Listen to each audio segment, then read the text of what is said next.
Warum Katzen immer den Sitzplatz klauen und was dahinter steckt, das erkläre ich dir jetzt.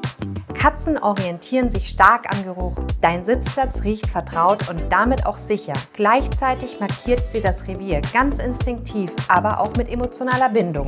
Katzen zeigen so, dass sie dir nah sein wollen, selbst wenn du gerade nicht da bist. Und Katzen lieben Wärme. Dein Platz ist kuschelig, ideal für ein Nickerchen. Außerdem sind Katzen neugierig. Ein verlassener Platz ist eine kleine neue Entdeckung. Wenn du deinen Platz für dich behalten willst, biete Alternativen. Warm, vertraut und nah bei dir.